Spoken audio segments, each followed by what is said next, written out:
Okay, Madam Chair, you are live. Good afternoon. Welcome to the Monday, September 22nd, 2025 Board of Supervisors Work Session. This meeting is now called to order.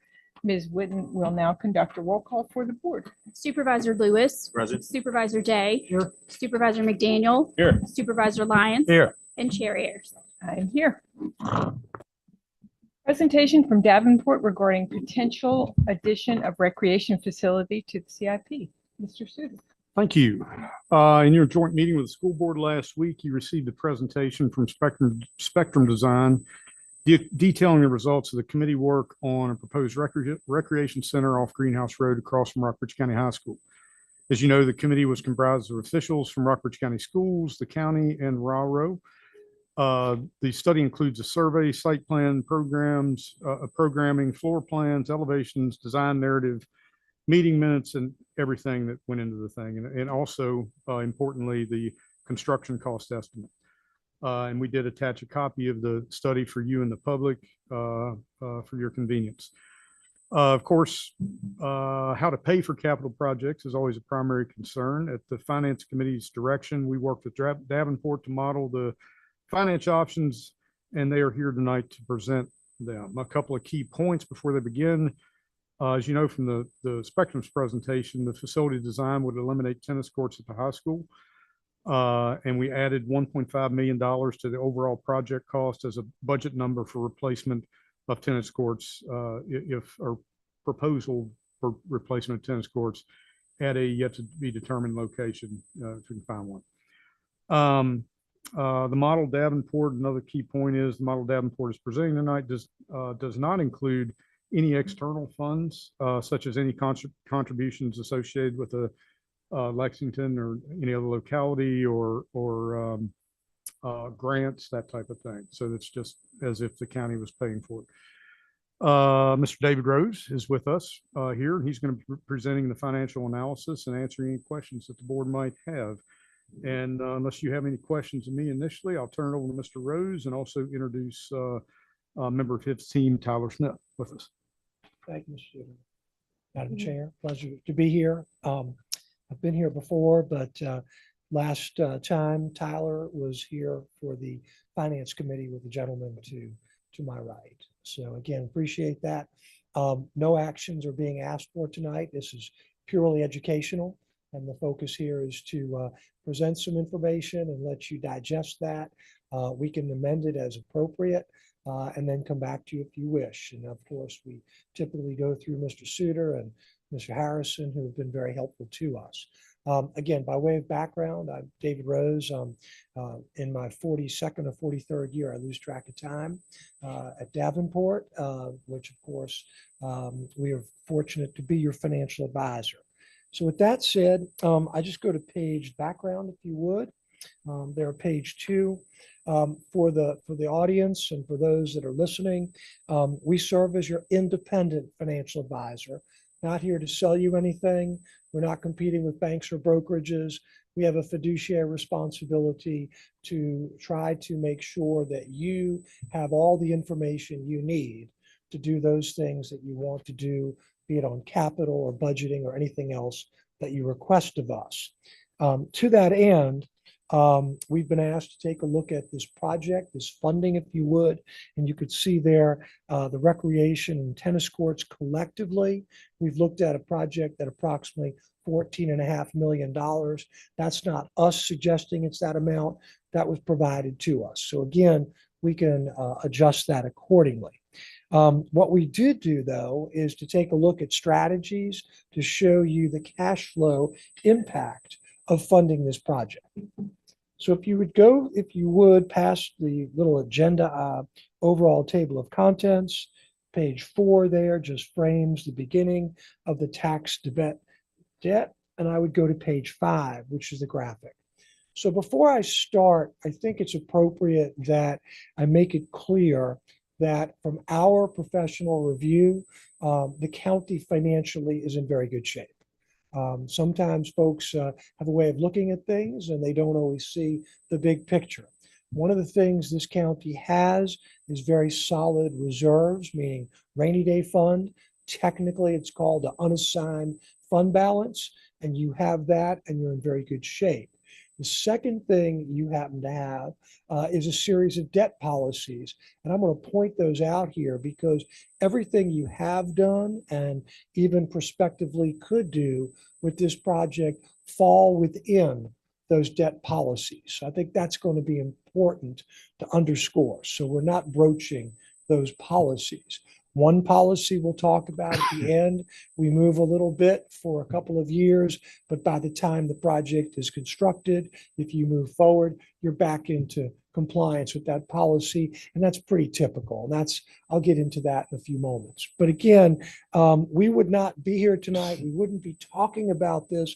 I would not be doing it correctly if I didn't start with the fact that we're on a solid financial footing, and that what we're about to undertake, if you do this, the timing we have basically is sometime in the spring of 2026, will be able to be done accordingly and within an overall framework of your finances. So just wanted to make that little important editorial comment as a backdrop to all of this.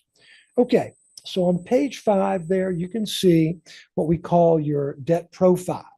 And what you'll notice here is by and large, the debt drops down as the years go on. That is a good situation to be in.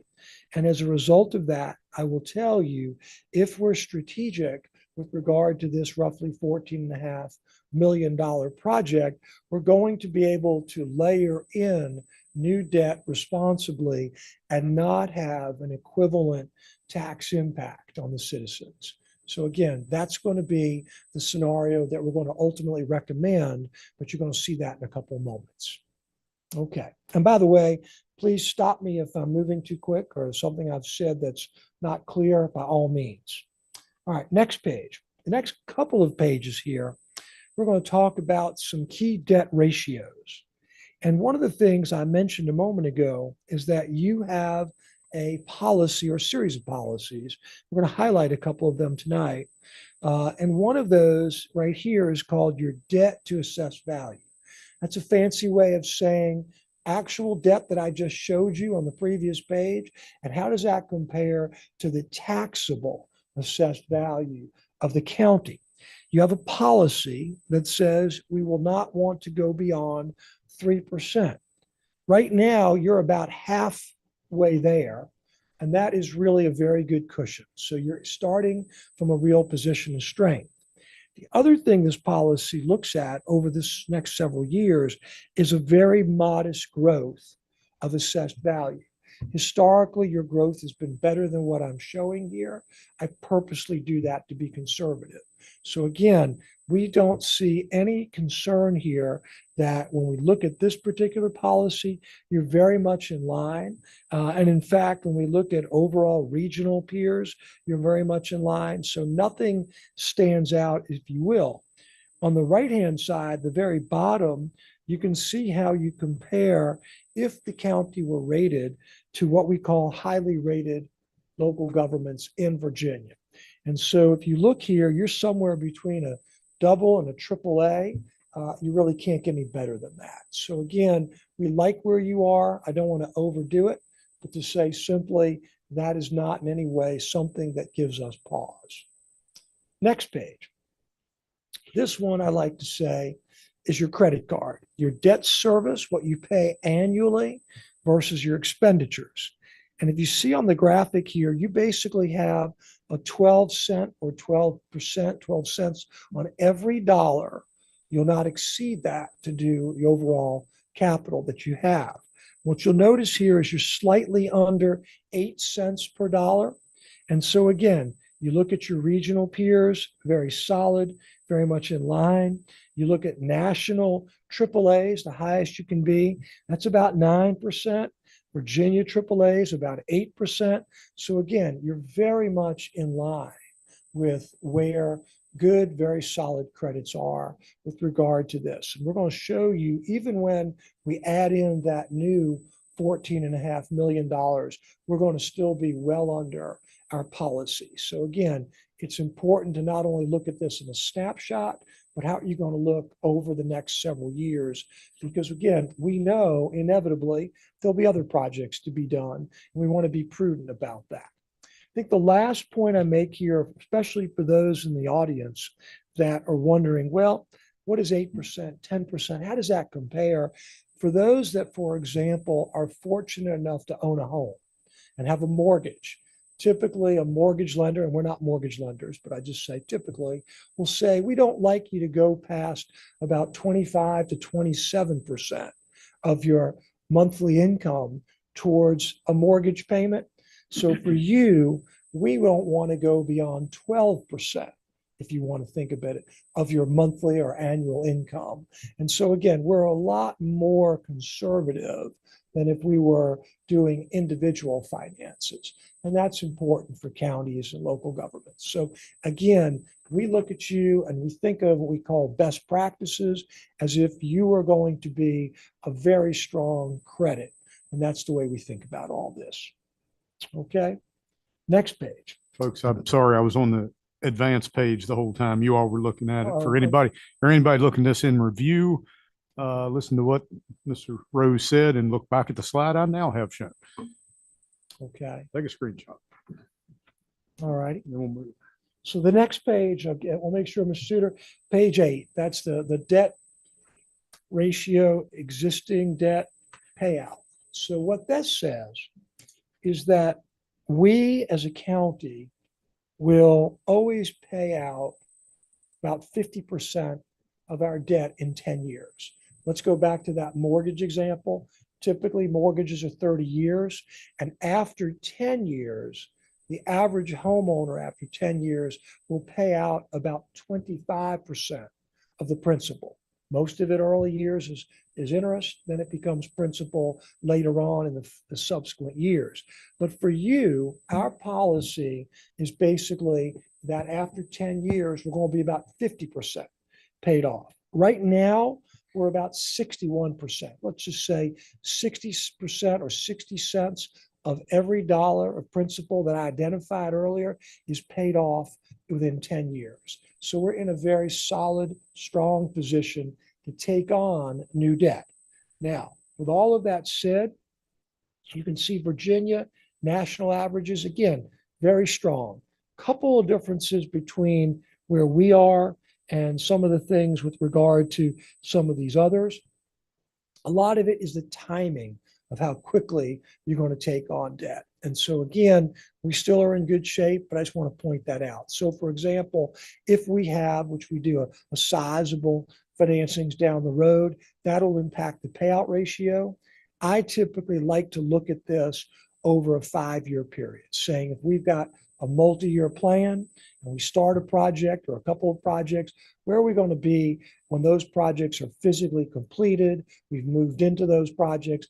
Usually that's a 2 or 3 or 4 year period from the time a project starts. So from that perspective, we've kind of looked ahead and you'll see we feel like you, again, are in good shape. I just wanted to point that out.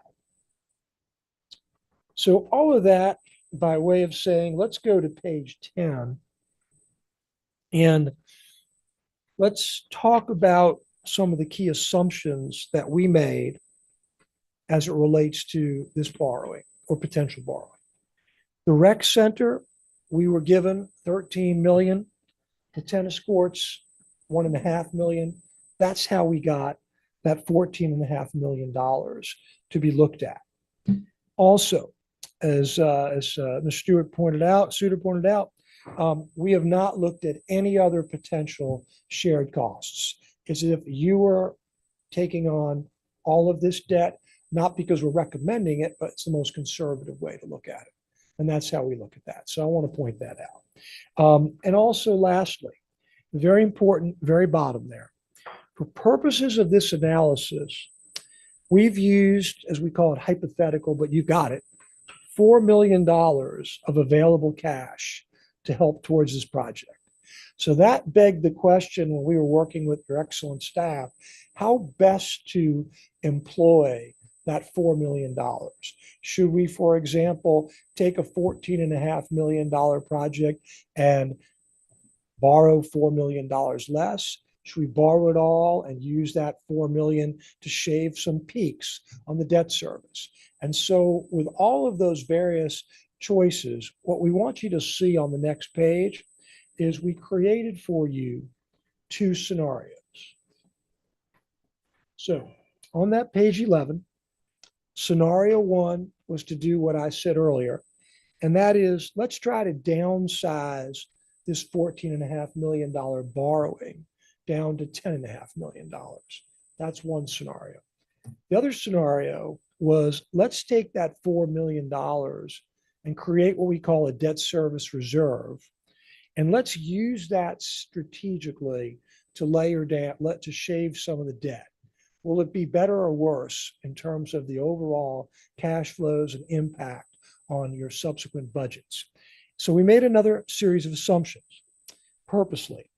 We've assumed the interest rate would be 5%, excuse me. The years we pay it off would be over 20 years and a 5% interest rate.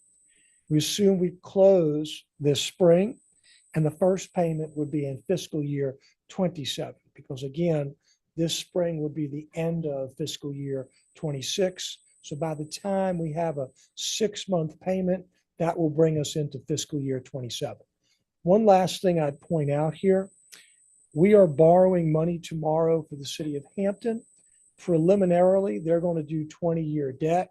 We model their debt at 5%. We think that interest rate, fixed rate, by the way, will come in under 3.75%. So the interest rate is very favorable. We have purposely not treated it as favorably here, just like that, just purposely for cash flow and for conservative purposes. So I want to make sure the citizens or y'all see this and say, wait a second, is that the market today? The answer is no. For your solid credit rating, we think our borrowing today would be below 4% fixed rate, and that'll help the cash flows. But I still wanted just to put that out there for everyone. Okay, won't be too much longer. So page 12 is the summary side by side of those two scenarios. In both instances, we're doing what we call level debt service. Same payments every year for 20 years, 5% for both of them. The closing date is the same this coming spring if we move forward, and the first and last payments with the same time frame. You'll notice those debt ratios in all instances, we are within our policy, meaning better than our policy. But I think the really important thing here is that estimated tax equivalent impact. That's a big word, a lot of mouthful. But what do I mean by that? Well, what I mean by that is that if we were to borrow only the 10 million versus 14.5, we're going to find that we need in 2027 fiscal year, the equivalent, that's the key word here, equivalent of almost 2.3, almost 2.5 pennies is the equivalent. And that assumes, by the way, again, that a penny is about $330,000. You may say, why? And that's because when we look at your existing debt from those earlier pages, we got a little bit of rise in 27 from old debt, and then it drops down. So with that said, one of the things we did in talking with staff and in planning was to say, you know what, let's not assume rates are better because that might eliminate some of that. But what if we were to layer it in smartly, create this debt service fund at $4 million and understand that $4 million is earning interest while it's being spent down. And we assume that. We didn't even assume any interest earnings, by the way. We purposely did not. But if we were to do that, it would make the analysis look that much better. But on the right-hand side, the scenario 2, what it says is we don't even need interest earnings. We don't need rates to be at 3.75%, just at 5% with no interest earnings. But just using that $4 million strategically, we will not need or ask, and neither will the staff, any equivalent increase in debt service from the 2027 fiscal year versus the fiscal year we're in right now, or even out into the future. So I think the important thing for this board to understand is that we can layer this in without putting further pressure on your existing debt service and your existing debt portfolio. That's the takeaway here, is that we can responsibly do that, pay for it over 20 years in a level debt service basis, but not need to say we need some more dollars in 27 fiscal year when we come around for the budget in just a few short months. That's the takeaway here for this board from the work that we've done with your staff. So with that, last page really here on page 13, happy to answer any questions. But again, sometimes it almost seems counterintuitive when you say, well, one's going to be a $14.5 million borrowing and the other is going to be a $10.5 million borrowing. Certainly the 10.5 would be better. The answer is no, not actually at all, because that 4 million could be used very strategically for us. And like I said earlier, when we framed your overall debt, we're not pushing any debt out at all. We're not slowing any debt payments down. We're just layering it in a little more strategically with the 4 million to help shave the peaks. So with that, Madam Chair, happy to answer any questions. And we do appreciate the Finance Committee. I think is what we of helping us to frame some of this to where we are today. I was not there, but Tyler did make that presentation. Gentlemen, do you any questions here? Just some clarification, right? And that 2.32 pennies, that's not a one-time thing.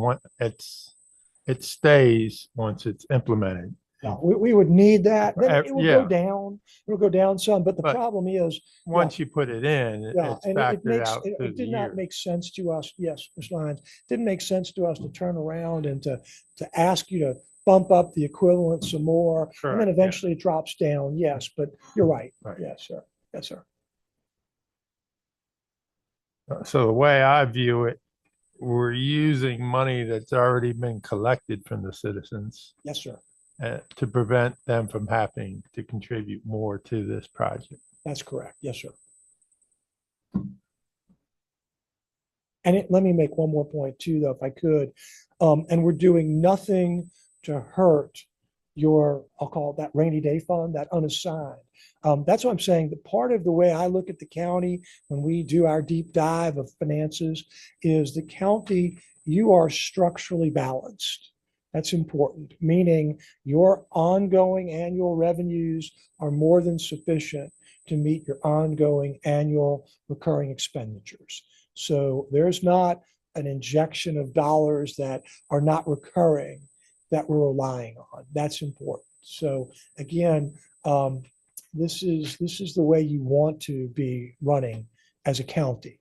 The one last point I would make is that technically, the county does not have a formal credit rating, but that does not mean this county is not highly rated.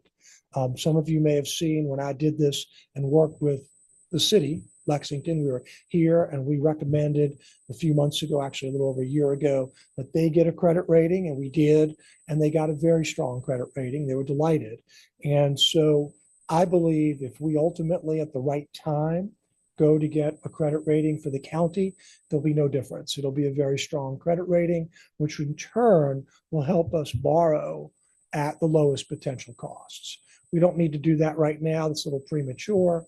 But again, if and when y'all tell us we want to continue to move forward with this project, then we will come back if you'll have us working with Mr. Suter and Mr. Harrison to give an overall time frame to go and do those steps that are prior to getting this type of interest rate.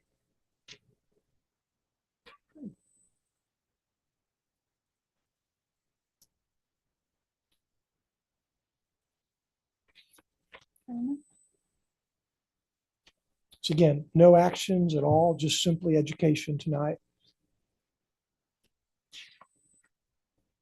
Are you going further with, are you going to page 16 or? I wasn't planning to. That was really some appendix information, just some more details. I thought, Mr. Day, that you could look at and sort of absorb the real cash flows. The additional funds needed Yes, for 4 years there. What is that? that is, again, that $4 million, $4 million. that's the 4 million will take care of that. That's right. And again, That's the additional funds needed if we borrowed at 5%.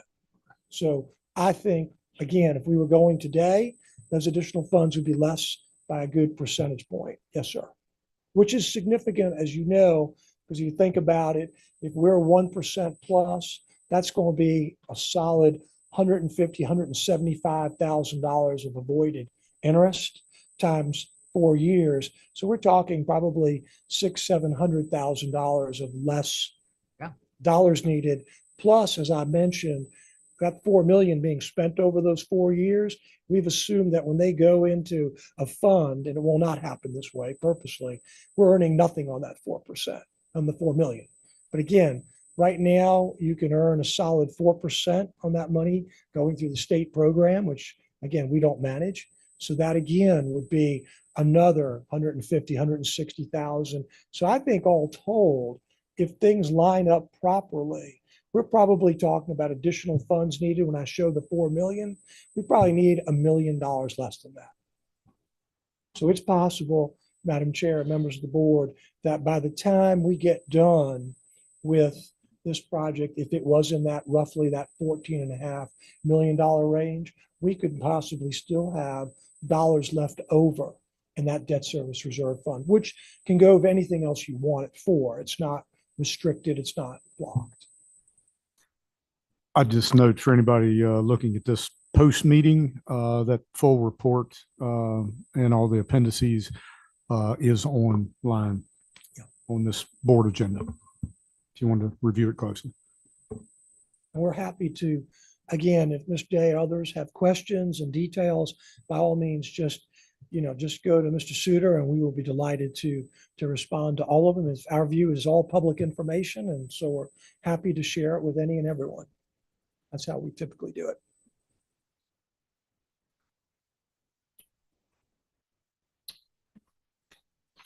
Anything else? Thank you very much. Thank you very much. Again, Tyler here was there last time. He's at that age, he does the heavy lifting. So I want to make sure everybody knows that. So thank you much. All right. Thank you. All right. The regular meeting will begin at 5:30 and we will, is there a motion to adjourn the work session? So move. Your second? Second. Mr. Lyons? Yes. Mr. McDaniel? Mr. Day? Yes. Mr. Lewis? Aye. And I vote yes. For anyone watching, it'll be about 30 minutes and we'll be back.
You are live, Madam Chair.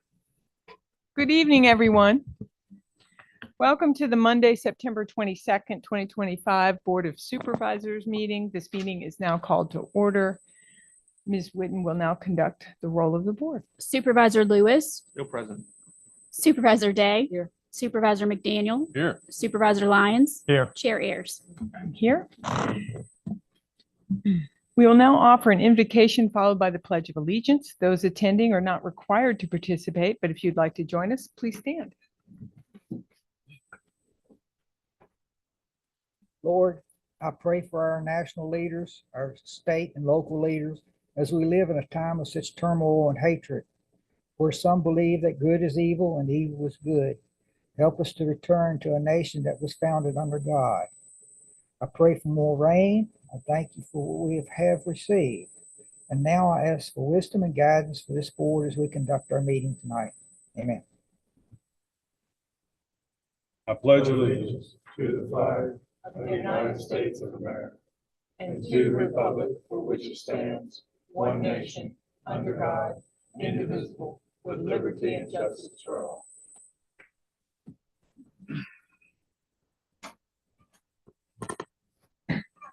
We will hold citizen comments near the beginning of the meeting. We will do our best to take citizen comment remotely. There are two options for citizens to offer comment. To join by telephone, you may dial into one of the numbers listed on the county website. Webinar ID and password are there for your convenience. Citizens wishing to simply view the meeting live or after the fact can do so on the Rockbridge County Board of Supervisors YouTube channel, also available on the county website. If you wish to make a citizen comment as a Zoom meeting participant, you will use the raise your hand feature. You can press the raise hand button on the bottom of your Zoom window or press *9 if you're calling in by telephone. Are there any changes to the agenda? Yes, ma'am. I have one request. I'd like to add consideration of the board to authorize staff to execute a contract with Highlands General Contractors for emergency repairs at the courthouse, and also consideration to pay the first invoice associated with that work. Right. Everybody okay with that? Where would you like to put that? I think probably since we have some presentations at the beginning, that it'd probably be good to put it towards the end of the agenda. Unless we have additional time before public hearing. Okay. Then we will just add it to the last. Right, we will move on now to recognitions and presentations. Mr. Dryden.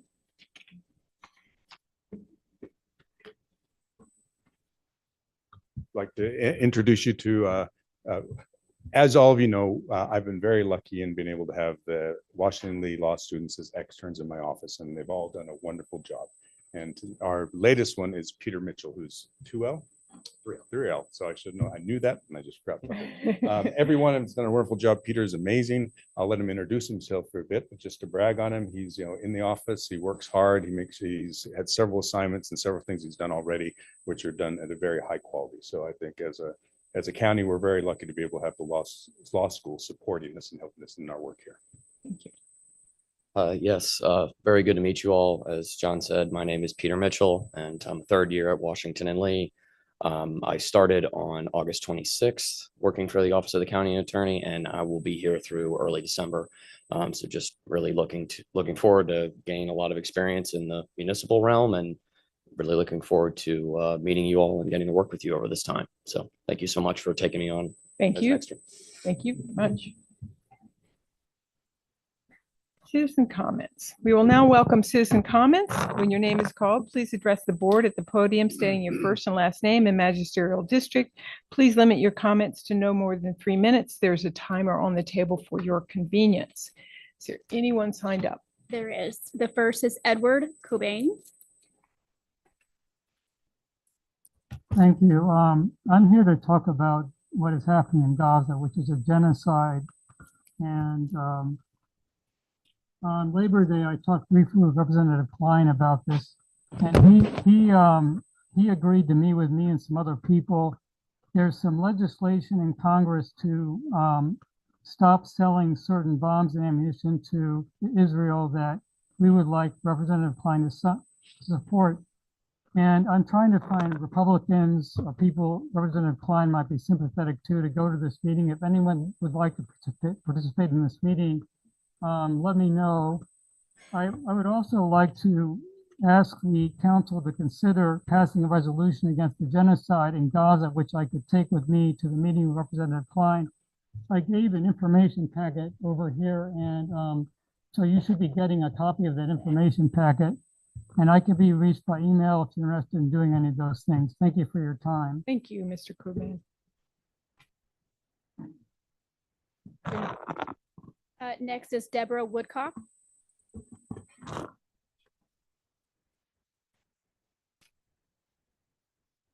Deborah Woodcock, Buffalo District. I'd like to bring up again the problem with forever chemicals in the county of Rockbridge.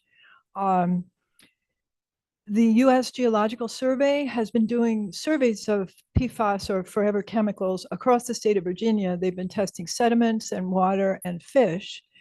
And they decided, they had the idea they should include a location in Rockbridge County, thinking this would be a pristine waters. You know, we'd have our streams and rivers, the upper reaches of the James watershed, streams and rivers flowing out of the mountains. And they came here, they were sampling, they've done a couple of, they've done this several times. They sampled fish and sediments and water along the Maury River, and they found a nice diversity of fish, so that was good. They also found detectable levels of PFAS chemicals in the fish. So that's the bad news. These chemicals are a problem for organic life at any concentration. So our streams, our mountains, our streams and our rivers, they are our great asset here in Rockbridge County. They are what makes this a wonderful place to live. So we need to think about protecting our waters, and you'll hear more about this. And I hope when you have an opportunity, you will take positive action in that direction. Thank you. Thank you. Okay. Anyone online? Let me check. Oops. Let me check up here.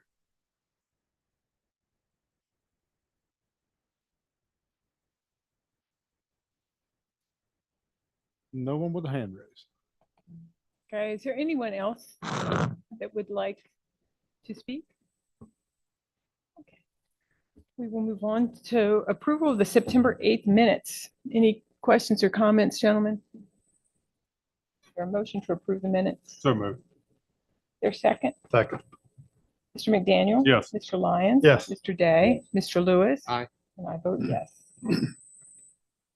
School appropriation resolution, Mr. Suter. Thank you. You folks are stuck with me again on the financials. So Mr. Harrison is out for medical. Let's see, school division, they're requesting approval of resolution authorizing additional appropriations totaling $63,666, 41,862 and AFELA grants, 8,302 in GAE grants, and 13,502 in race grants.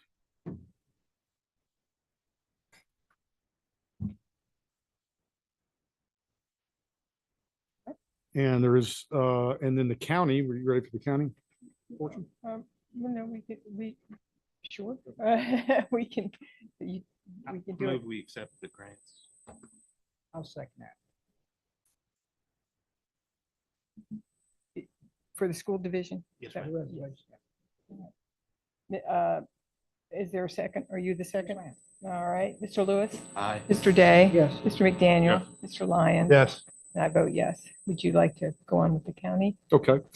In your package is a resolution authorizing the payment of bills. The amount of bills for this period is $205,497.96.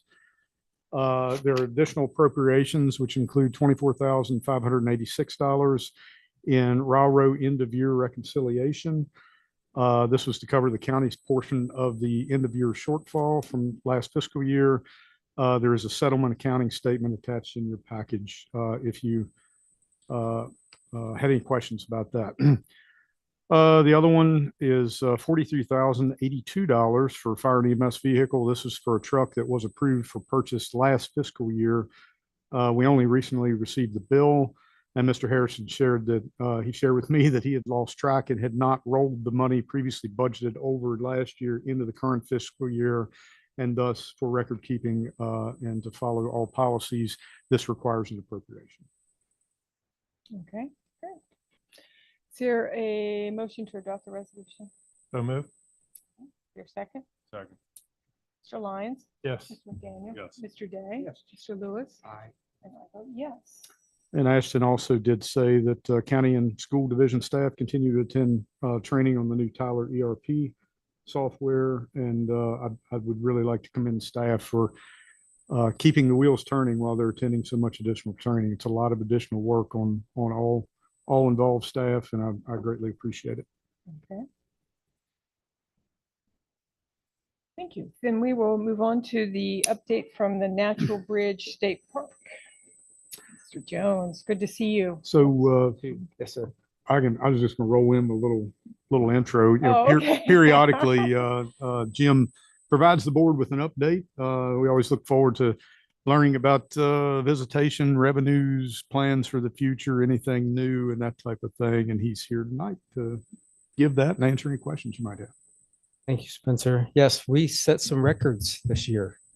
When COVID came around and right after that, we thought there was a record set that we'd never break. But in August, with Labor Day coming on the last 2 days of August, Sunday on the 31st, we had our highest ever revenue day since we've been open in 2016. We had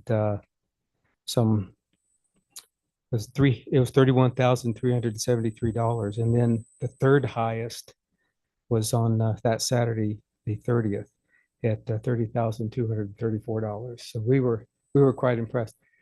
Attendance usually kind of follows that, so you can kind of extrapolate from that. August itself was the fourth highest month ever of revenue generation since we've been open and counting in 2017. So August has been a really good month. So trending, we're getting a lot of attendance, a lot of visitation, and we expect to see a little bit more pop up when the leaves continue to turn, and we'll see some visitation there.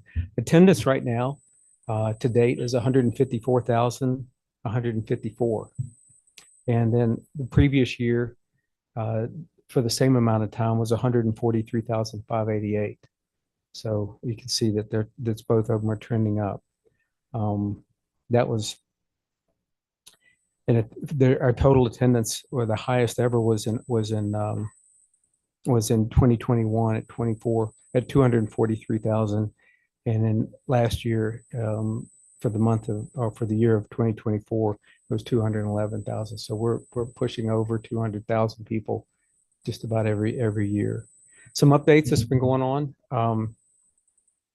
We are proud to be a recipient of a significant grant from the Rockbridge Community Health Foundation. They were able to give us about $22,000, and the Friends made up the difference to purchase a 6-passenger electric vehicle. It's a small gym vehicle, and we use it now to be able to shuttle people who do not have the means to get up and down 137 steps. So we use that. A ranger usually has it parked outside. When the call comes in, he jumps in, drives down.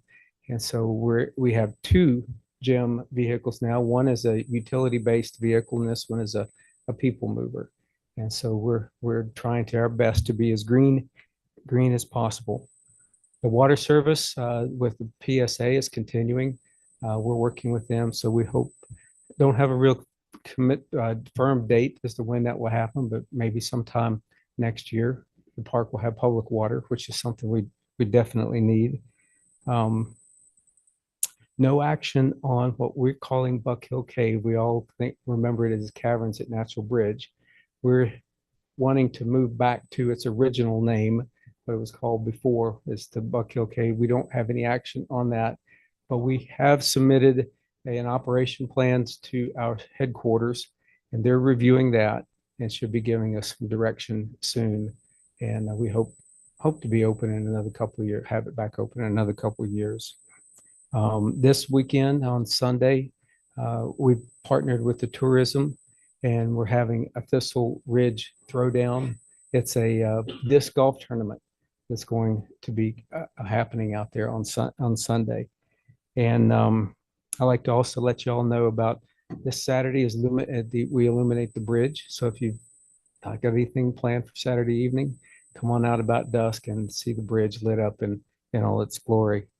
We've been hiring and bringing in food trucks from locals to kind of add to the flavor and also bring in businesses that can benefit from being there at the bridge. Also, we'd like to let you know that this coming holiday season in December, the second and third weekends of December, we have our Luminary Nights. This one's themed as Santa's Workshop. So I think we have a carriage rides from Lexington Carriage Company. And the last thing I like to say, we're partnering with Eric and coming up with some ideas that we're going to be implementing for next year with the VA 250. So we're going to try our best to represent Rockbridge County in Virginia with the VA 250. Y'all have any questions for anything? Do you have public chargers at the park? Electric, chargers. like for other vehicles? Tesla vehicles and things like that? No, we do not.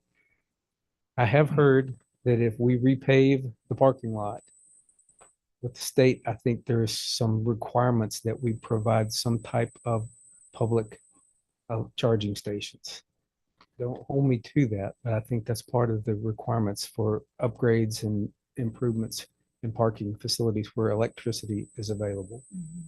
It'd be much nicer to have your car charged at a national park than in a convenience store or a gas station. Oh, believe me, I would love that to be part of because they're already planning their stops as a convenient location. So having them to be able to plug up, come visit the Natural Bridge community, the bridge itself, while they're there, charge their vehicles. I think that's a great match.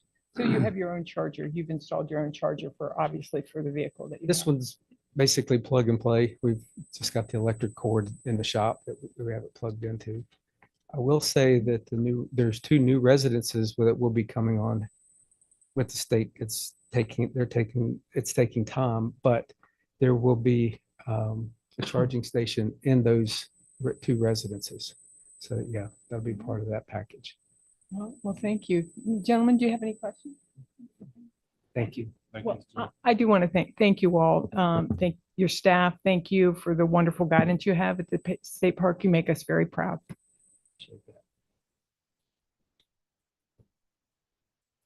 Okay. Update on Virginia 250. So I'll give Eric come on up. The same thing. As you're aware, the local Virginia VA 250 committee was established. I said in 2024, it might have even been at the end of 2023. It's been a little while. 2020. Yeah. For the purpose of joining the Commonwealth and the rest of the nation in celebrating 250 years of America's independence. The local committee consists of representatives from this board, Lexington, Buena Vista City Councils, local citizens, and business leaders. Celebrations and activities have and will continue to ramp up in advance of July 4th next year, 2026, our 250th anniversary, and they will continue on beyond that. And so tonight, Eric Wilson, Executive Director of the Rockbridge Historical Society, will provide an update with events, activities that the local committee has participated in over the past several months and upcoming plans. He is co-chair along with Cheryl Wagner, Director of Tourism. And I will say that last Thursday, I probably witnessed about the best impromptu interview I've ever seen under Natural Bridge State Park. Jim and I watched Eric give an interview that was fantastic. So I'll just turn it over to Eric. We were supposed to lead with thanks to Jim for that. It was a great day at the park. There was a national recording project from the America 250 project that's traveling 50 states, soliciting authentic American stories. We're one of 4 localities in the state of Virginia they chose So where did we want? We wanted to be at our tourism center where we know people go, and we wanted to be at the park. And Jim and his staff made that that team, that commitment very welcome. It was an important day. We don't know yet what the outcome will be on that recording and the others, but those of you in the community and who have supported and participated, thank you. That's important. I'm going to pass around these. I'm a teacher, so I'm used to saying like, take one, pass it on. I brought three, so take three, pass it on. Hope you've seen these. My goal is for you to get into the hands of people who are not government leaders, but neighbors, people in your church, schools, teachers, means to just physically push forward the initiatives that now have momentum. I think I last saw you all with Cheryl probably sometime, maybe in May, maybe in June, when we were picking up steam with the committee, and a lot has happened. Then we've had summer events, the Freedom Food Fest. We've had several public events, the Buena Vista, parade speakers. We were invited to be part of that to make sure that we're sounding the core words of liberty, inclusion, community, struggle, setbacks, resilience, that we're in a nonpartisan, inclusive position to make sure that all groups in our area can figure out what they have to bring to the table. And I think something like the state park is a great example that we might not think that is a lead story with the American Revolution. But on November 1st, the centennial of this year is the centennial of the Appalachian Trail Conservancy. We'll be there with representatives of the U.S. Forest Service, Natural Bridge State Park, Appalachian Trail Conservancy, Rockbridge High School, a student, a 10th grader at Rockbridge County High School who has been at National History Day. So we are involving the schools very much in this project to make sure that people see that the idea of public lands is a democratic concept, right? It's a privilege that we have to work to maintain. So we'll have a second hike along with that. We'll have a hike right past that. We've got an exhibit coming up at the Rockbridge Historical Society about the coming of the American Revolution that you'll see. It's on your card. That'll be there for a month. In November and December is the heavy book. Thank you, Kim Burns.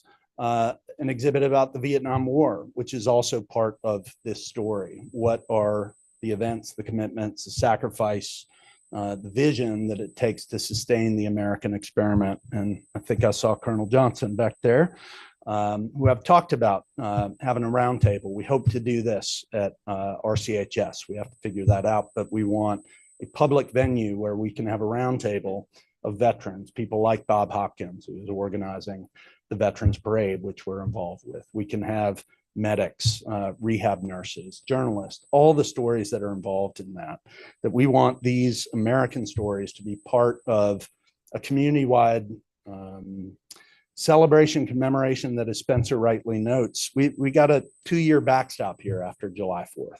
It's a 3-year birthday party, as we're finding people respond to.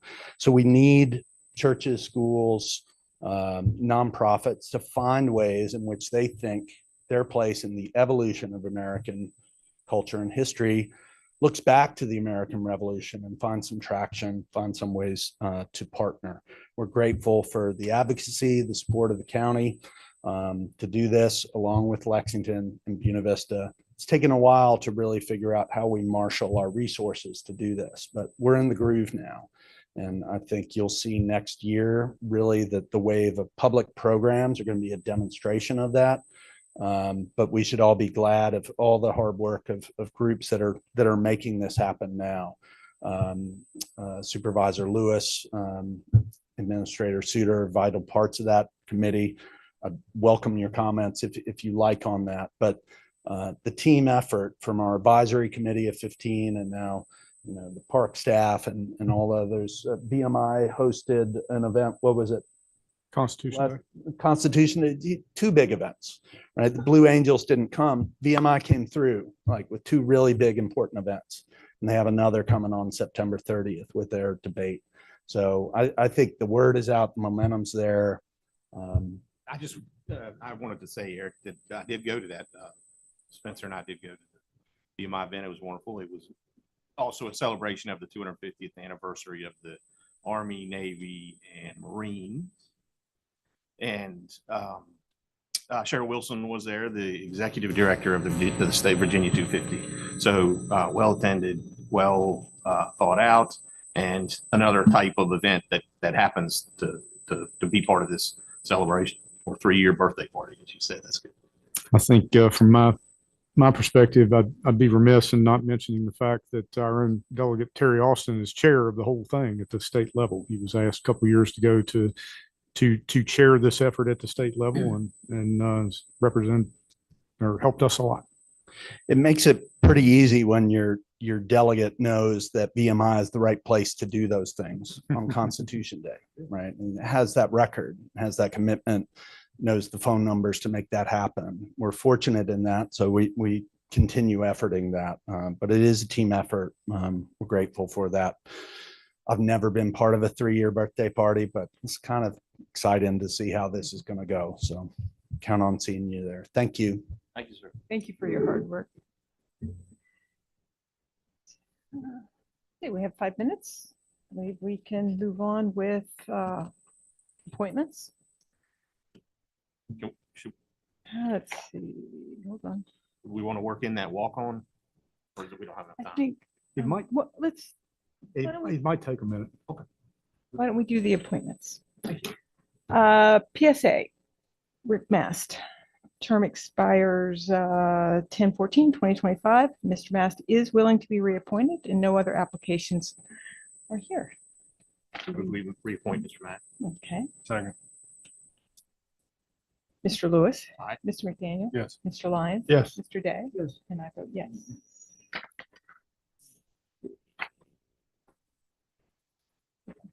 Board of Building Code Appeals, Russell Williams, term expires 10/27/2025. Mr. Williams is willing to be reappointed and no other applications for consideration. I move that we reappoint Mr. Williams. Second. Mr. Lyons, Mr. Day, Yes. Mr. Lyons. Yes. Mr. McDaniel. Yes. Mr. Lewis. Aye. And I vote yes. Central Shenandoah EMS Council, Nathan Ramsey, term expires 10/01/25. Mr. Ramsey is willing to be reappointed and no other applications for consideration. Is there a motion to reappoint Mr. Ramsey? So moved. Okay. Mr. Day, is that a second? Yes, ma'am. Mr. Lewis, Aye. Mr. Day, Yes. Mr. McDaniel. Yes. Mr. Lyons. Yes. And I vote yes. That leaves us 2 minutes before our public hearing, so we'll just take a 2-minute pause.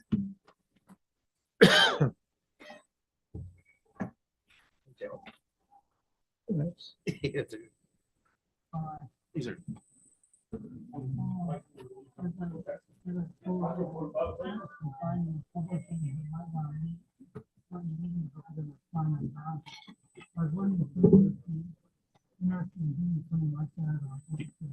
Yeah, if you give me some, a document there, or maybe you already passed them out.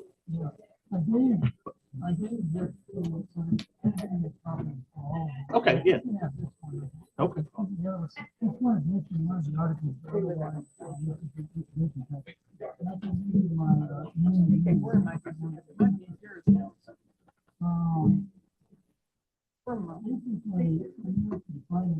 I appreciate you talking. I know it's not well.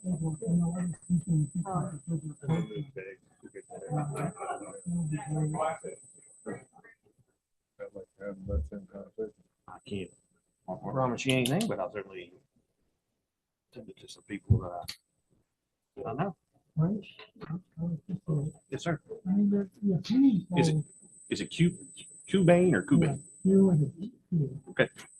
I mean, opinion polls show us there are a lot of Republicans that are against it. And a lot of the American public in general are against it, but that will be reflected by the government.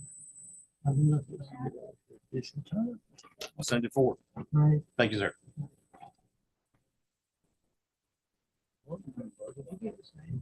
Yes. What is it? Edward Cubane. No? Yes, he lives out on Forge Road. Yeah. Nancy Cobain is his mother?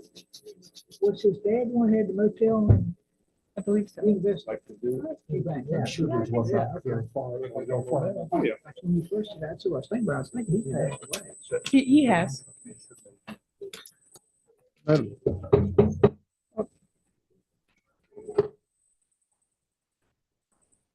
Excuse me. Randy, I'm gonna restart this meeting. Reconvene the meeting, if you don't mind. hair, Chris. We'll start with a public hearing to amend county code on cigarette tax. Mr. Dryden. Currently, the cigarette tax which is found in Article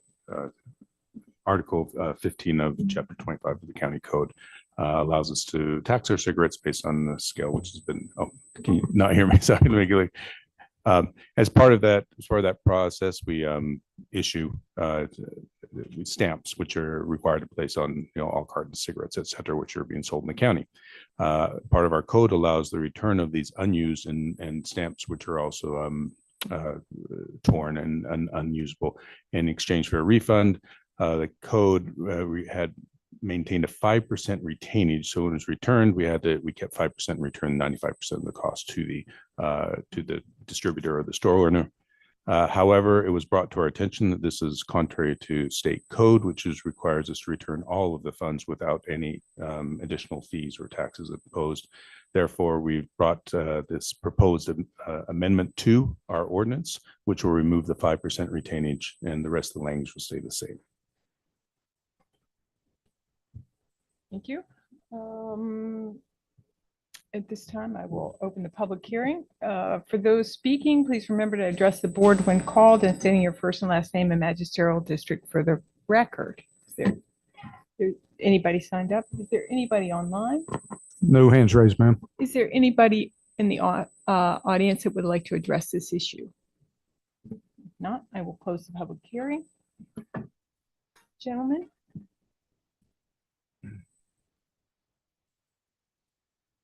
Move to approve the amendments. Second.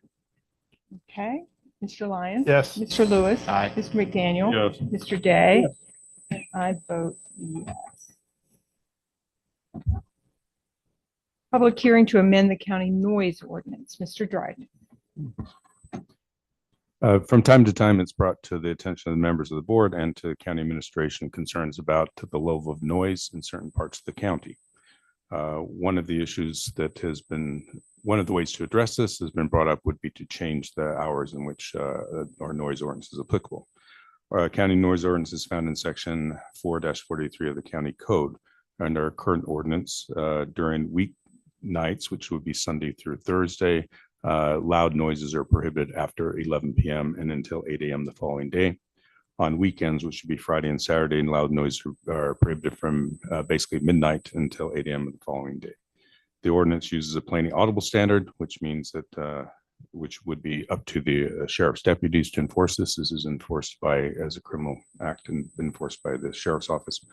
So within 50 feet of amplified noises are not allowed to be used that are audible within 50 feet of the source of the noise after that time.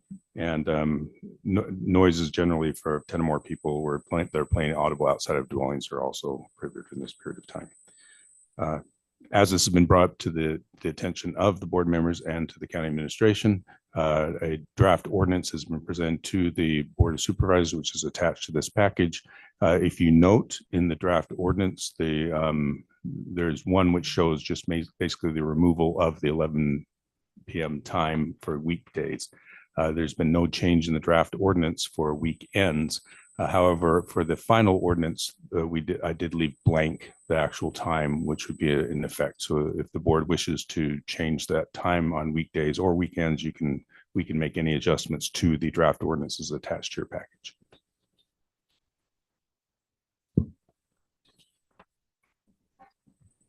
All right. This time I will open the public hearing. For those speaking, please remember to address the board. When called, stating your first and last name and magisterial district for the record. First, we have Chuck Smith.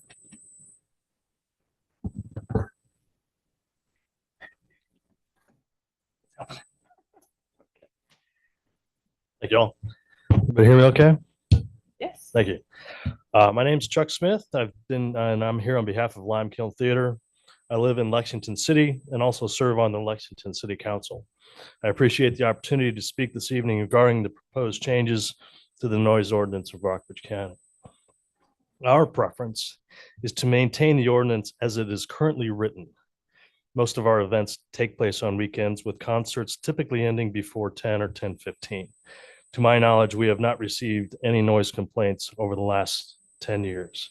However, reducing the allowed time from 11 on weekdays could force us to cut short or even cancel some weekday events. This change could result in decreased revenue for our nonprofit organization and fewer cultural opportunities for local residents who rely on these events for entertainment and community engagement. Lime Kiln Theater operates on pretty thin margins, and every booking is critical to our sustainability. We would prefer not to have to request performers to end precisely at whatever time is established if there is a change, or worse, risk law enforcement intervention for only a few minutes past that limit.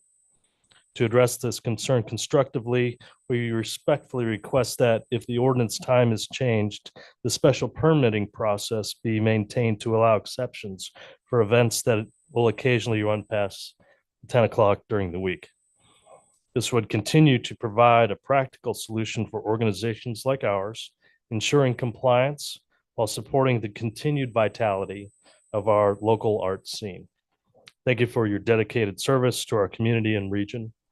I recognize and understand the challenges the board faces in balancing the interests of all residents, and we sincerely appreciate your thoughtful consideration of the needs of the community organizations such as Lime Kiln Theater. Thank you. Next is Mr. David Dugan.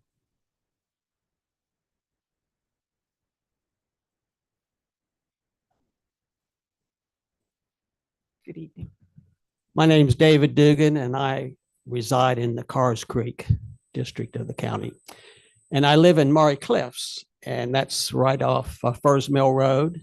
And also I'm close to Greenhouse Road, and that community has lots of W&L students who live there, and there is some noise generated by those folks from time to time. And I just wanted to remind you, some of you may be aware of it, but maybe not all of you are aware of it, that my wife and I have lived in Murray Cliffs for 36 years. We built the first house in Murray's Cliff, and there was one pole house 36 years ago. Now there's 6 pole houses on Furs Mill Road.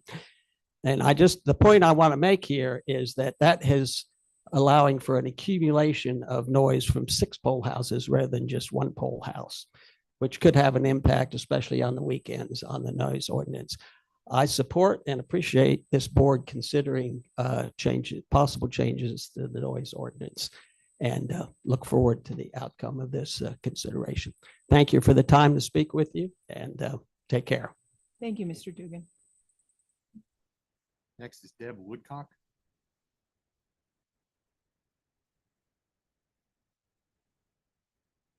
Deborah Woodcock, Buffalo District. I live in the other side of the county, outside of Lexington, and I have experienced noise problems in where I live.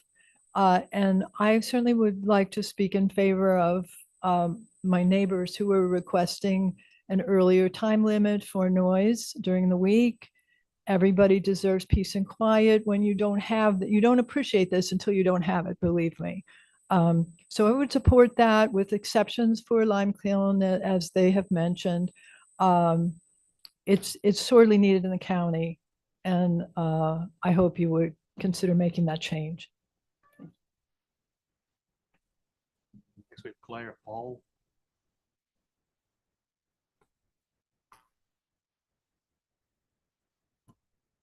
Claire Paul, Curtis County or District. I share a tree line with 5 frat houses, and they use that tree line as a parking lot. So no matter what time the party's over, I get at least 30 minutes to an hour of noises, doors shutting, and then also all the buses that come to pick them up as they wait for the bus. So it's more than 10. There's nobody to necessarily police that noise. And every year is going to be a different factor as how they're going to respect it and respond it. So I would appreciate a quieter weekday at least. I want everybody to have a good time, but not on my sleep time. Thank you. Next, Jane Stangy. Sorry, Dan. It's better than strange. That's how. So I'm Jane Stangy and I live in Cars Creek, and I too live right next door to the Shaner property on Greenhouse Road. I've lived there for 17 years. We have seen ebbs and flows. Before this current noise ordinance, we had another one, and this one is better than that one, but they don't pay attention to it, honestly. It's, and it seems to be getting worse and worse. The one excellent thing that they did, they have a Labor Day big party, and they moved the tent that used to be on the tree line out into the middle of the houses. And that was a positive thing. But we really need to have some weekday, like 11 o'clock is, so they're going to still go for 2 hours after that. So you almost have to build that in. So I just would like a little, like an hour earlier, and an hour earlier on the weekend would even be better.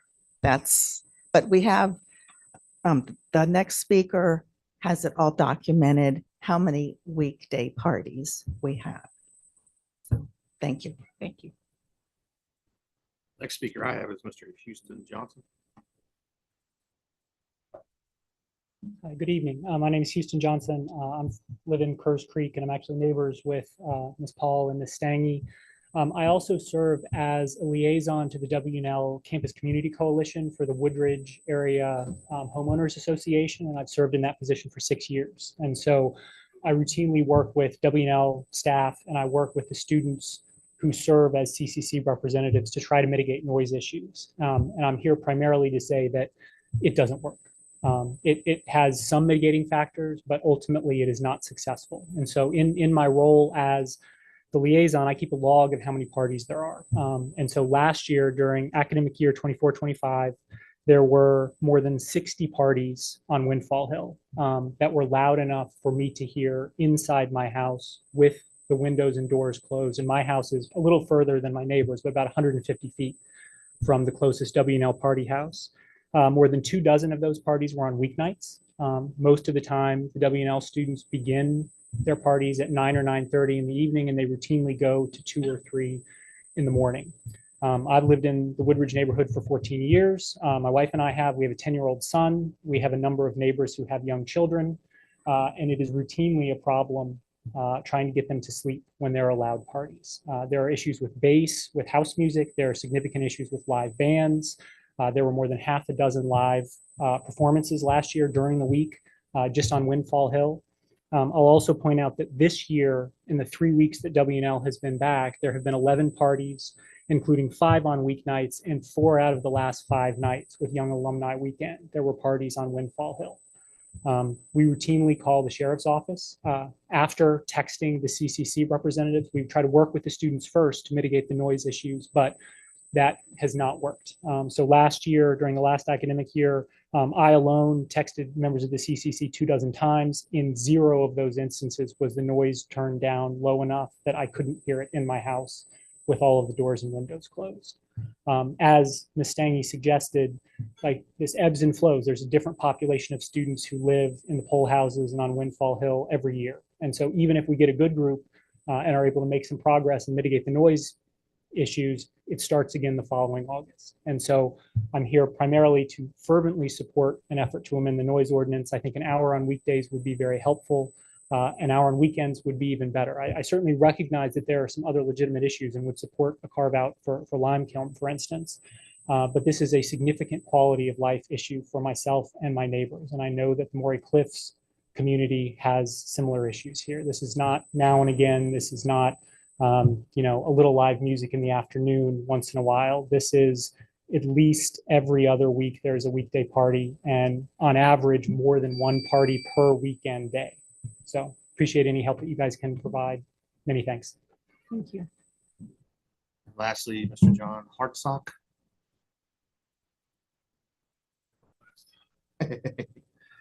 Well, on the list. Ladies and gentlemen, good evening. My name is John Hartsock, Cars Creek District. Been living in Cars Creek, in Maury Cliffs for about 2.5 years now. I guess a little bit more. I retired from the Army, coming to Rockbridge County, hoping to find some peace and quiet, following a long career in the Army. And for the most part, I found it, just not at my house in the evenings. We live about 1,500 feet up above the pole houses. And if I step outside, generally, can't even enjoy a cigar because I'm hearing other people's music that isn't Johnny Cash. So don't enjoy it. If I step inside my house and go to my bathroom, I'm thankful only one wall of my house faces the south side. So if I'm in the bathroom, I can physically feel the bass pumping. I don't know how my other neighbors do it. Some of them in their entire house, they can't even live without the music.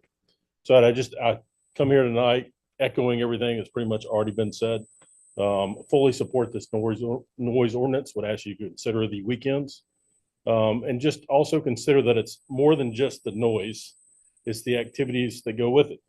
One of the first things I had to do in moving here was to explain to my 5-year-old why the young woman on the road, First Mill, isn't dead.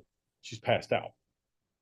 Something no parents have to do to a 5-year-old, especially in Rockbridge County. So just ask you to consider all those things as you weigh this decision. To understand the need to have some leadway with lime kiln and some other things. So appreciate y'all's leadership and consideration. Thank you. Thank you. Is that the last one that you said? Yes, ma'am. Anybody online? No one with their hand raised. We did receive one written comment today at about this afternoon. That's been passed on to the board. From Stephen Lowe, correct? Yes. Is there anybody out there that did not sign up but would like to speak to this issue? If not, we'd be happy to have you come forward. If not, then I will close the public hearing. And we will have a little board discussion. Gentlemen?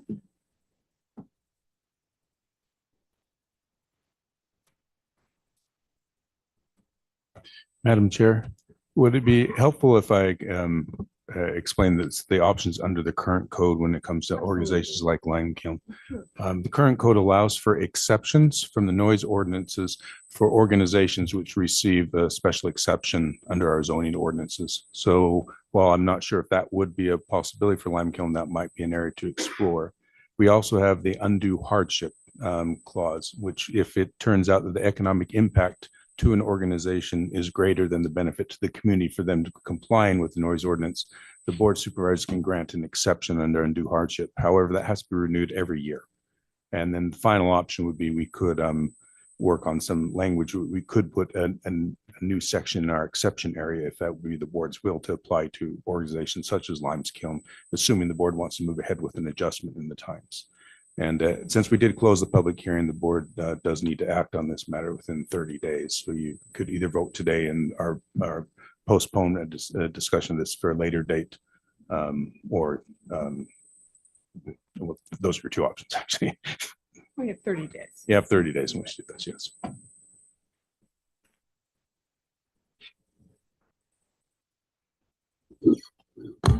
Well, I'll go. I think we need to adjust it. I mean, I don't know how many people were here. It was probably 4 or 5 years ago. And all these promises were made that people were going to be good neighbors. And obviously those good neighbors must have graduated. I think people ought to be able to have some peace and quiet in their houses, especially during the week, especially those with young children or just old folks like me. You know, it's I think we need to shorten the hours, and once we do that, enforce it the way it needs to be enforced to get the attention of those that have no respect for their neighbors. And I think it needs to be countywide because it's not just pole houses.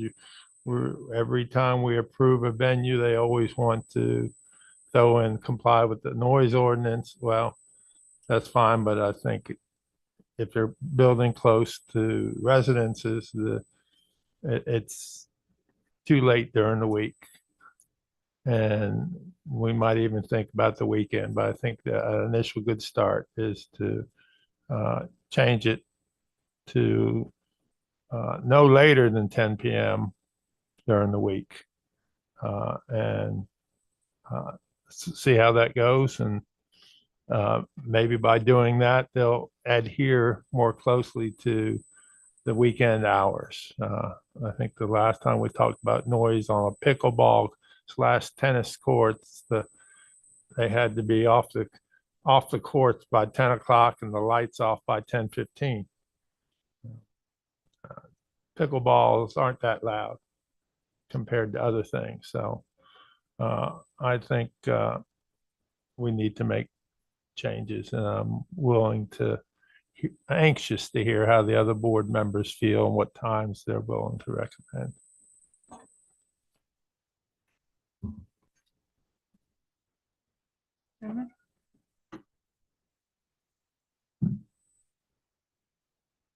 You're saying Sunday through Thursday, no later than 10 p.m. Yes, that's my suggestion. With exceptions for organizations like Lime Kiln. That they don't have to apply every year, just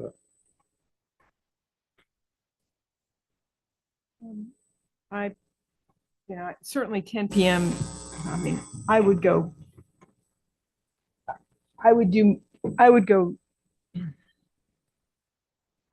to 9 on the weekdays, but I understand that that's the 2 hours is a big leap, and we're not quite sure of the ramifications. I just wonder it seems like most of the problems on the weekday happen in this neighborhood. I can't think of any other place that it exists during the weekday. I'm sure during the weekend, there's maybe all over the county. So that's why I don't feel, if there's certainly a way that Lime Kiln is not impacted, because clearly no one wants to impact Lime Kiln on this, I would certainly go to 9 p.m. on the weekdays. I'd go to 11 on the weekends, but I understand that might be, I hesitate to do that because originally when we talked about that, we only said that we were looking at the weekdays on this particular thing. So I think that perhaps maybe even how we advertised it, that we were looking at just the weekdays. The board does, even though we did advertise it that way, the board can make other amendments if you think it appropriate. I realize that, but it's like maybe there would be other people speaking if we were also looking at that. Mr. Dryden, does noise ordinance apply to the drive-in theater? Actually, someone asked me that question. I didn't have an opportunity to actually look into that yet. I want to make sure they were exempt too. Yeah. Nonprofit organization, that's kind of a. That's right. And we do have, and they do have, well, actually, I'd have to actually look in that to be sure. But one suggestion would be, we do have one exception for religious organizations. That's one of our current exceptions. One option could be to consider that it's religious organizations and not-for-profits. If the board would like to make some changes, I would request that the board might consider postponing your vote on this to give me some time to do some research, because that's a carve out for a particular organization. We want to be really careful with the language. And for nonprofits, I would be uncomfortable coming up with language on the spot to cover that. So if it's, so the options would be, obviously you could vote on today if you want to go ahead, and we'll come up with some language. But my request would be, if you wish to vote on, wish to have an exception carve out for this particular vote, that you would consider postponing the actual vote until your next board meeting or the following one, to give me some time to come up with some appropriate language. Or we could just leave that off, and we could, if we want, we could propose another amendment to the ordinance, which would include exceptions and at a future, after a future public hearing. That would require another public hearing. That, to do it that way would require another public hearing. So, but, and we can, if the board so wishes, we can come up with some language. I always, when we make exceptions to these type of ordinances, I want to make sure that we've fully considered and then spend some time with the language to make sure we're doing it properly. So if we could come to an agreement tonight, we can do an official vote without another public hearing at the next meeting. Would that give you time? Well, if you come to an agreement, generally what you would like, my request would be to postpone the actual vote on Right, this that's what I'm until, saying. If we can come to a mutual agreement and do the official vote at the next meeting, would that give you time? Yes, to- sir. Yes, sir. We'd have some language. I could circulate to the board prior to that meeting.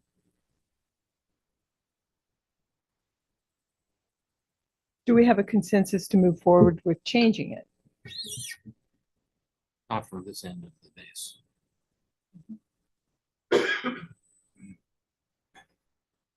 I'm fine with Dan's thoughts on 10 p.m.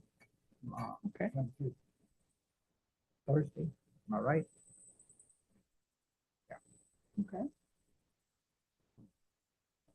I understand it seems to be an isolated area, and I'm sympathetic to those people and the issues they're having to deal with.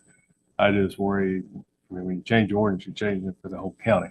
And while we talked about Lime Kiln, maybe the drive-in, there's other places out in the county that could also be impacted that we're not thinking about when we're making this change.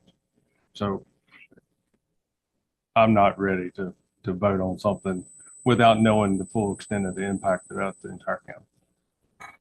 So postponing the decision till the next time. Yeah, I mean, you carve out for one organization, well, why didn't you carve out for another organization? And then why didn't you carve out for this business? Why didn't you carve out for this? I mean, I'm afraid you're going down a rabbit hole.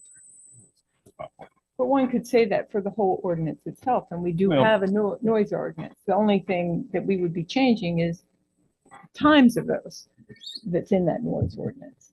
And creating a way for people to apply for an extension. I don't know that you want, I mean, on an annual basis to come in to apply for. I'm not talking about annual, yeah, well, you know, just kind of like we do with the farmer's market. They come in every 5 years.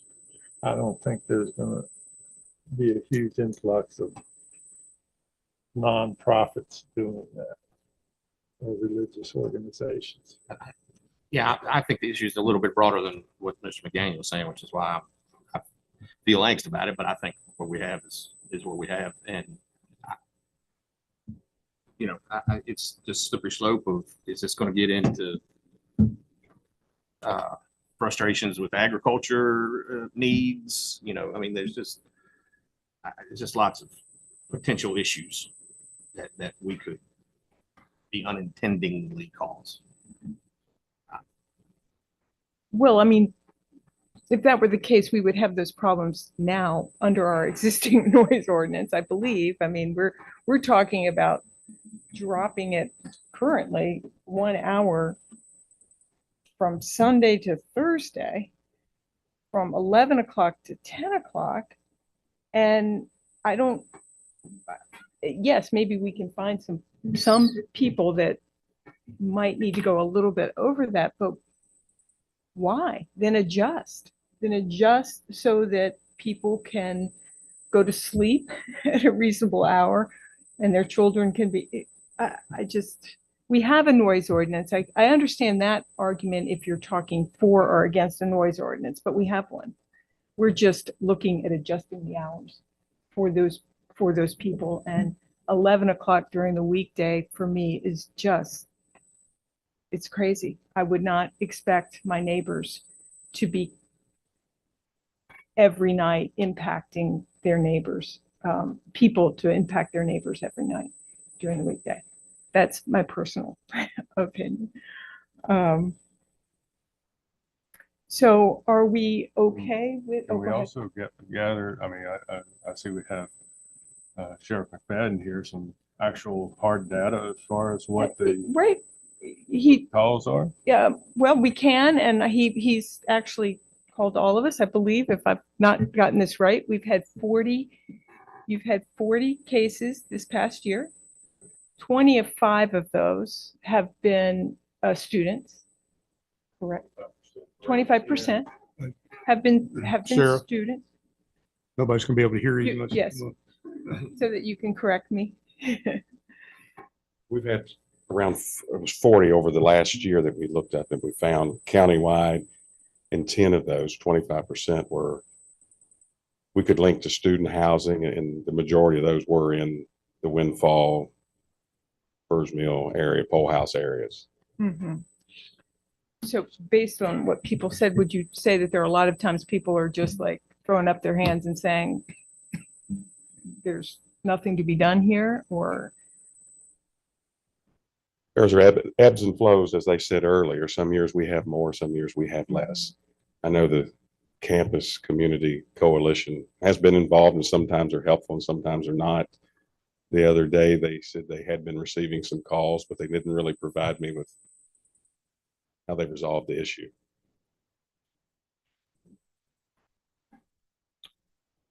But do you think, someone brought up the point of that it's slow shutting down, that whole aspect, it takes, you've got 11 o'clock and then there's a lot of stuff goes on afterwards. Do you find that to be the case, or are they pretty good at turning the music off?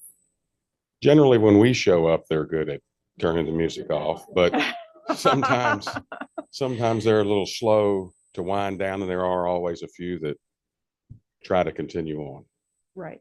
So an hour, 10 o'clock rather than 11 o'clock, they would still be winding down, but they would just be winding down an hour earlier is that how you would see that?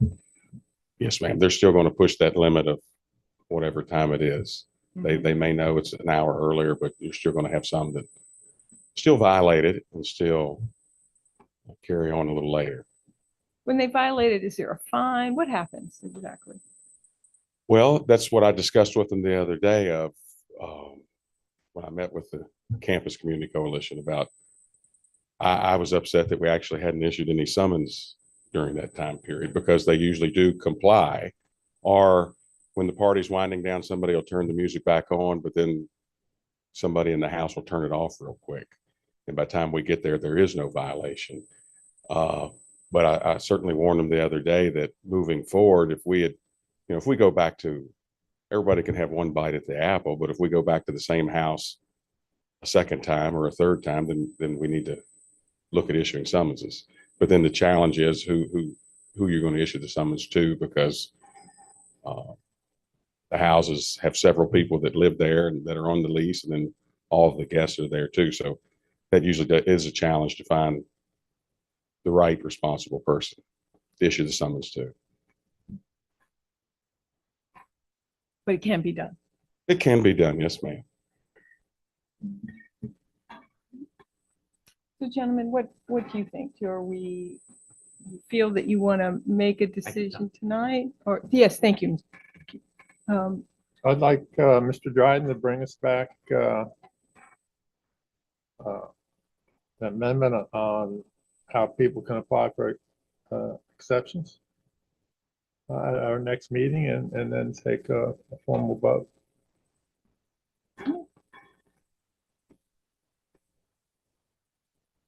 Is there a way to hold the leaser or the renter responsible? But no, under the language of our ordinance, if the owner's present during that time and they can't identify the person who's causing the noise, that owner being present can be issued a summons. But if they're not present, we can't issue a summons to them. However, if there's continual failure in this, the circuit court can issue an injunction against a particular property. If that's, I don't know if that's ever been done in the county, but it's actually in our ordinance, which allows the circuit court to issue an injunction against a particular property and that would apply to tenants and owners for which an injunction could be, you can't violate this anymore. And if you violate again, contempt of court and could possibly go to jail and other things on top of that. So there's that, that would be the heavy hammer here. Excuse me? That's a public nuisance. Yeah. Well, no, this is in the noise ordinance. So that language is in the noise ordinance and the enforcement section. That's a class 3 misdemeanor. If you do it once, do it twice within a year, class 2 misdemeanor, do it 3 times a year, it's a class 3 misdemeanor. And they'll start carrying some heavy weight when you get up to class 3. I mean, is there a way, since there's, some support for changing, is there a way to add to our ordinance that we go after the leaser versus the people who are living? Because I mean, I understand the people living in the community shouldn't have to put up with it. I agree.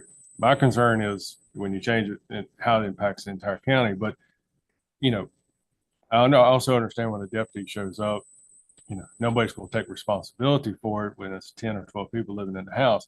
But if we can go after the person who owns the house or even, somehow tied to WNL, being their WNL students, that may be more impactful than, 18 or 19-year-old kid. Yeah, I think it might be difficult to go after a homeowner who's not physically present in there, but I will be happy to look into that and I'll have answers for that next week. And perhaps I can correspond with you. I mean, our next meeting, I could correspond with you during that time and see if we can come up with some language that you might like. I have to confirm whether we can do that. We clearly, one of the other options they have is if they go into the home, and I know there's several people on the lease in these homes, but every single one on that lease, if they can't identify who's doing it, all of them can be issued the summons and be held, even if they're not the ones making the noise. And then it's their burden to prove it's not them. So the difficulty in identifying an individual is quite hard, I imagine, but the lessees that are present, they are liable for whoever's on their property at that time for violation of the noise ordinance. So Can you approach that as a civil violation rather than a criminal? we don't have as a civil violation in their code. It's only a criminal violation within the county ordinance. Civil violations, there might be torts.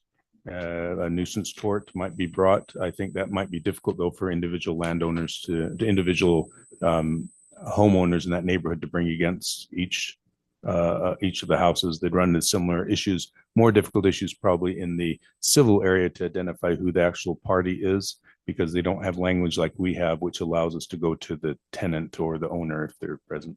So I think civil violations might be able to be done, but I think that'd be quite difficult, and it's probably why it hasn't really been done much now.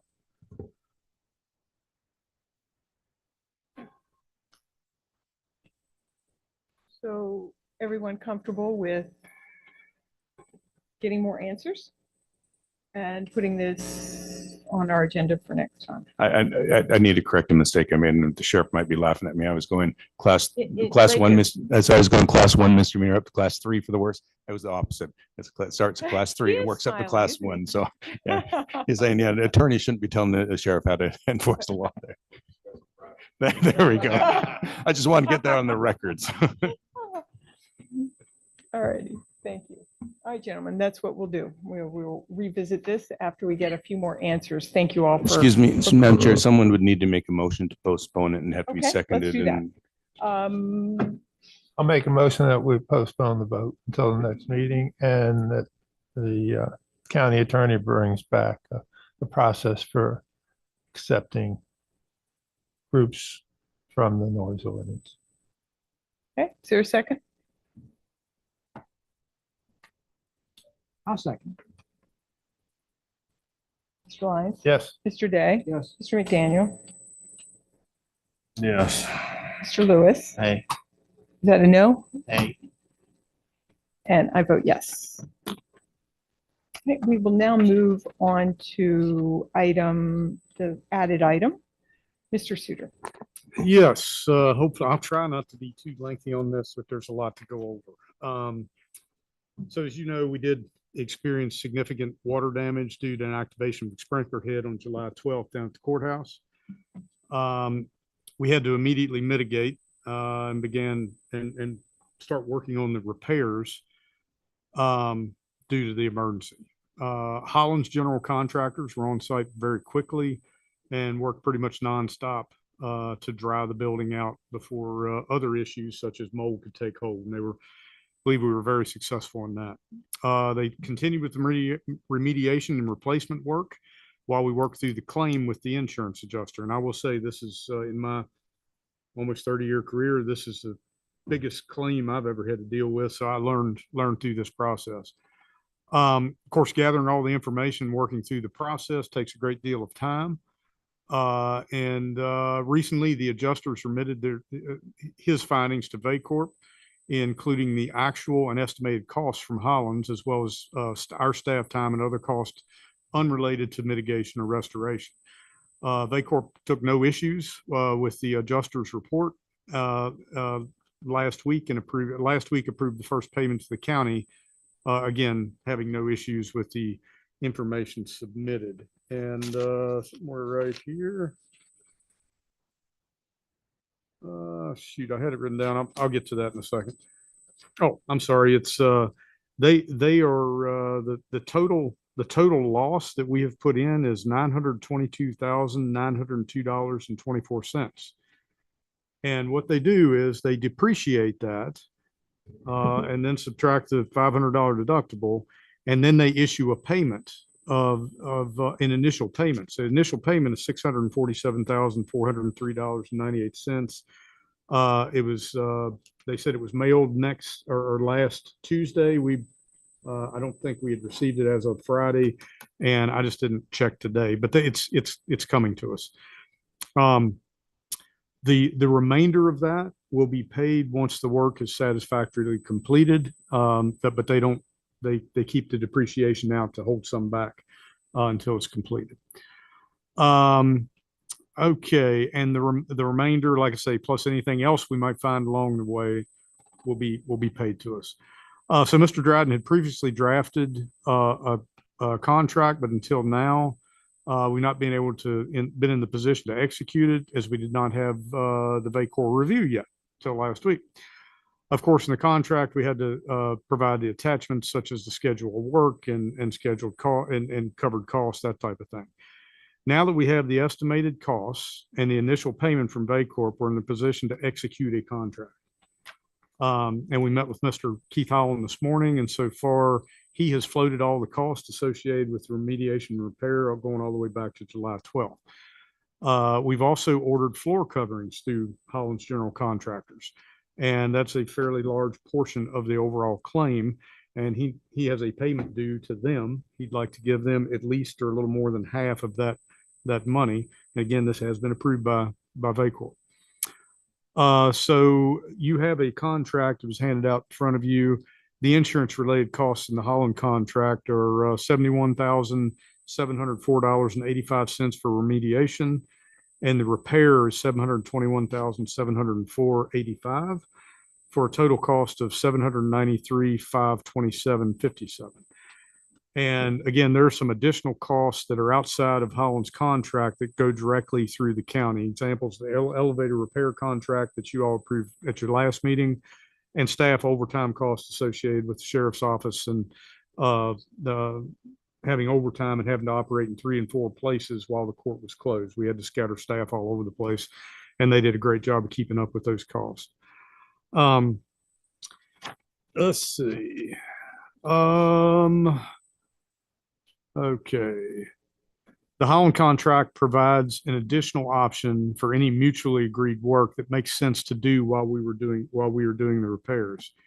And it would be sensible for improvements outside the insurance claim while they're doing it, such as replacing the standalone. I think I've had individual discussions with you on the 2nd and 3rd floor. We've got standalone benches up there that were put in probably 12, 14 years ago that have ruined the floor. They just rubbed holes in the floor, and while the carpenters are there matching the wood paneling, it would make sense to go ahead and add built-in benches up there that aren't grinding in the floor, just like they've got on the 1st floor of the courthouse. And I, of course, run this by the board, make sure everybody's okay with it. We need to get costs for that work as well. And other things such as removing the swinging doors in the lobby, they really serve no purpose and could pose a danger to the public. I'm surprised somebody hasn't, those doors swing hard, and everybody discussed and said that's not really needed. So there's a cost associated with pulling that out and refinishing. Our request is for board consideration for staff to execute the contract in front of you. And this is not something we generally do, walk something on like this, but nothing about this whole thing has been ordinary. And we, like I say, we just settled on the contract this morning. We had to fill those numbers in, didn't get them till late last week. Additionally, Mr. Holland brought us a bill this morning representing 50% of the project cost on his side of things, and we'd like authorization to pay that invoice so that he can then turn around and pay his floor supplier. And plus, again, he's floating all his staff costs. And if it gives the board more comfort and you'd like a little more time to review the detail, we can provide you with a bunch of detail. You could make it contingent upon review and approval by either the finance committee or the building committee, something along those lines. I'd just like to be able to pay these folks sooner rather than later. They've been over backwards and they have done an outstanding job helping us out through this whole challenge. Thank you very much. Sorry that took so long. Is everyone comfortable? Would you like more information? Do you want to refer this to the finance, or are we ready to move forward with the motion? I'm fine moving forward. I'm fine moving forward. All right. And is there a motion? So move. Second. Mr. Lyons? Yes. Mr. Lewis? Aye. Mr. McDaniel? Yes. Mr. Day? Yes. And I vote yes. Thank you all very much. We'll get to work on that. Thank you. Let's make sure I've done everything we need. I do see that we have just an announcement that there will be a joint meeting of the Rockbridge County Board of Supervisors and Rockbridge County School Board's Executive Committee on Thursday, September 25, 2025 at noon. This meeting will be held at the Rockbridge County High School's Innovation Center community meeting located at 143 Greenhouse Road. The Board of Supervisors' next regular meeting will be Tuesday, October 14th at 5:30. The Community Administrative Building will be closed on Monday, October 13th in observance of Columbus Day. All right. Are there any other board comments or committee updates? Move to adjourn. All right. Mr. Lyons? Yes. Mr. Lewis? Mr. McDaniel? Yes. Mr. Day? Yes. And I vote yes.